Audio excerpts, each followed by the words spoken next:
নমস্কার বন্ধুরা, মা লক্ষ্মী কিচেনে অনেক অনেক স্বাগতম জানিয়ে আজকে কমলা লেবু দিয়ে 4টা রেসিপি শেয়ার করে নেব বন্ধুরা। সম্পূর্ণ ভিডিওটা দেখার অনুরোধ রইল।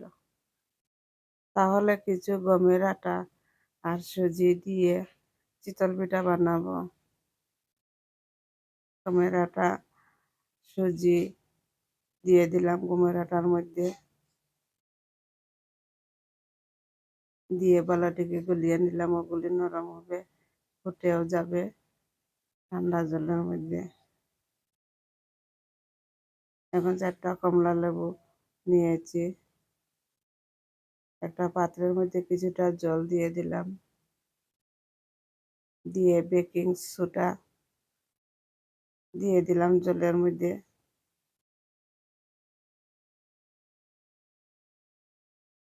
তাহলে কমলা লেবুর গায়ে যে ময়লা আছে সবগুলি ধুয়ে পরিষ্কার হয়ে যাবে।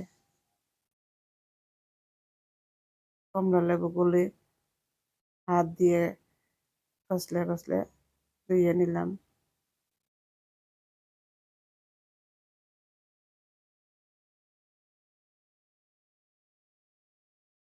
একটা একটা করে সবটি কমলা লেবু ছোটার জলে ধুয়ে পরিষ্কার করে নেব।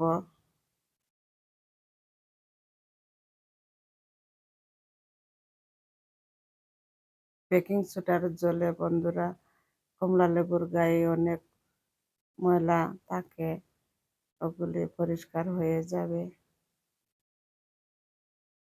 তাহলে দেখুন কত নোংরা জল বেড়েছে। এখন ভালো জল দিয়ে পরিষ্কার করে নেব, আবার ধুয়ে।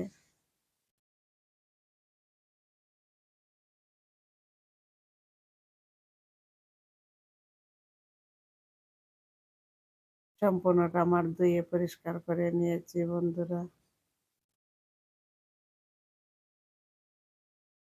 এখন চাকু সাহায্যে অল্প চেপ দিয়ে এগুলি লম্বা লম্বা শিপে কাটবো, বাকলটা শুধু।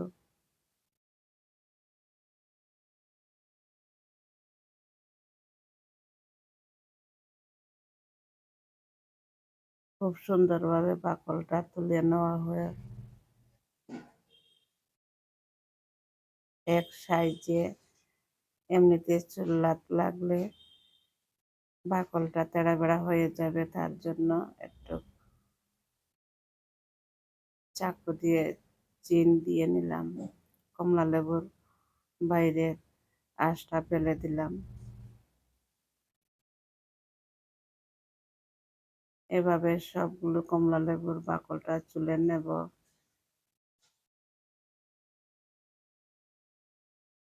সম্পূর্ণ বাকলটা চুলে নিয়েছি, কমলার বাইরের আঁশগুলিও ফেলে দিয়েছি। এখন কমলাগুলির রোয়াটা আগলিয়ে নেব।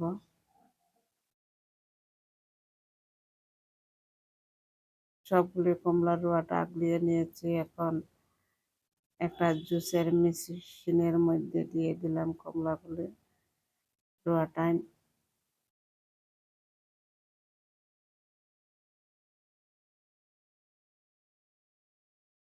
অল্প অল্প করে জুসারের মধ্যে দিয়ে রসটা বার করবো। একদিকে রস বাইরিবে, একদিকে আঁশটা বাইরিবে। বাইরে নেওয়া হয়ে গিয়েছে। এখন গ্যাসের মধ্যে কড়াইটা বসিয়ে কমলা লেবুর জুসটা অর্ধেকটা দিয়ে দিলাম কড়াইয়ের মধ্যে। অল্প চিনিও দিয়ে দিলাম। এখন কমলা লেবুর জেলিটা অর্ধেক তুলে নিয়েছি। কমলা লেবুর জেলি বাটির মধ্যে আর কিছুটা রয়েছে, ওগুলি বালাটিকে শুকিয়ে একটা পাত্রের মধ্যে ঢেলে দিলাম। শুধু চিনি আর কমলা লেবুর রস ঢেলে দিয়ে কমলা লেবুর বাকলটা একটু হালকা সিদ্ধ দিয়ে নিলাম। বাকলগুলি এদিকে সুজির ময়দার ডোটা অনেক নরম হয়ে গিয়েছে, একটু স্বাদ মতো লবণ দিয়ে দিলাম। ময়দার মিশ্রণটাও আমার হয়ে গিয়েছে। স্বাদ মতো নুন দিয়ে ইন্ডাকশন তাওয়ার মধ্যে, ননস্টিকের তাওয়ার মধ্যে দিয়ে দিলাম। শীতল পিঠাটা এদিকে কমলা লেবুটা উঠিয়ে হালকা গরম করে কমলা লেবু উঠিয়ে নিয়ে জল জারতে দিয়েছি ছিদ্রযুক্ত থালার মধ্যে। একে একে শীতল পিঠাগুলি বানিয়েও নিলাম। অল্প তেল লাগিয়ে নিলাম, তাহলে উঠবে সুন্দর, একটাও নষ্ট হবে না। তাহলে সুন্দর করে চিতল পিঠাগুলি বানিয়ে নিলাম একে একে সবগুলি চিতল পিঠা। এখন কমলা লেবুর জুস দিয়ে চিতল পিঠাগুলি খাবো। রেডি করে নিয়েছি বন্ধুরা, খুব সফট সুজি ময়দার সুজি আটার চিতল পিঠা, দেখতেও সুন্দর, খেতেও খুব সুস্বাদ লাগবে। কমলা লেবুর জেলি দিয়ে চিতল পিঠাটা সকালবেলা টিফিন দারুণ জমে গেল বন্ধুরা। খুব সফট চিতল পিঠাগুলি। এখন একটা পাত্রের মধ্যে ঢেলে রেখে দিয়েছিলাম, ওগুলি শুকিয়ে গিয়েছে।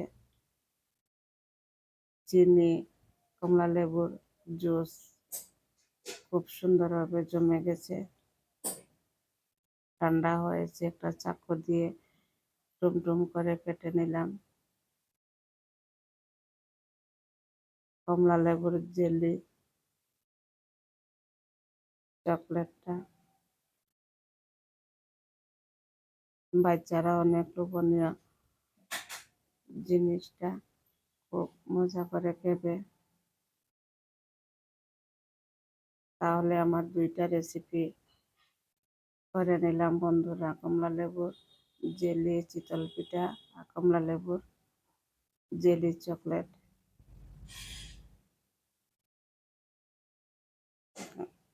তারপরে কমলা লেবুটা ঠান্ডা হয়ে গেছে, বাকলটা এখন চামচ দিয়ে কমলা লেবুর রসটা তুলে নিলাম, নরম হয়েছে।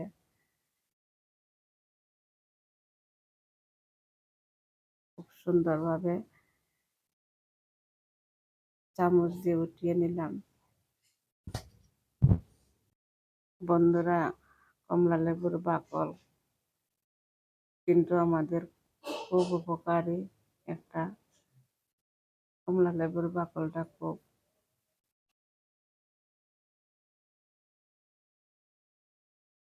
খেতে খুব সুস্বাদ লাগে।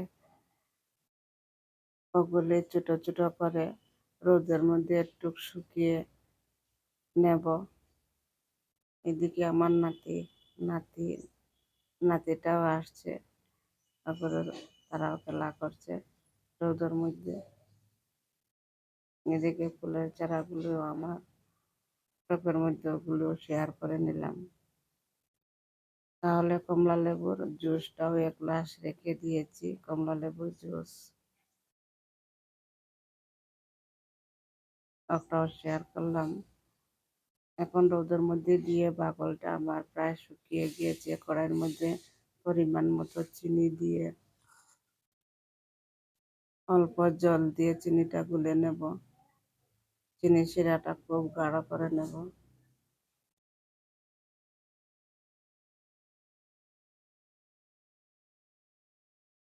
চিনি শিরাটা প্রায় গাঢ় হয়ে গিয়েছে। এখন কমলা লেবুর বাকলটা দিয়ে দিলাম চিনির মধ্যে,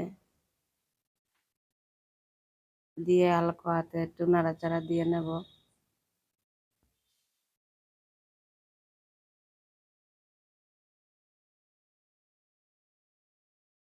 অল্প অল্প আটা আটা হয়ে গিয়েছে, বাকলটা এখন তুলে নেব।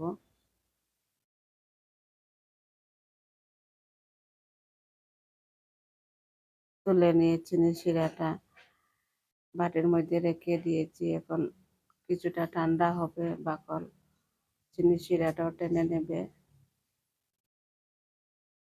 একটা একটা করে আগলা আগলা করে দিয়েছি, আলাদা আলাদা করে রেখে দিয়েছি।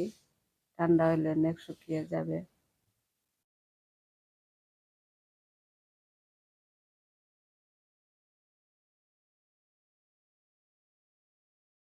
তারপরে চিনি শিরা যেটুকু রয়েছে ছেঁকে ওগুলি আবার দিয়ে দিলাম পাত্রের মধ্যে, দিয়ে ওগুলি ভালোটিকে শুকিয়ে ড্রাই করে নেব।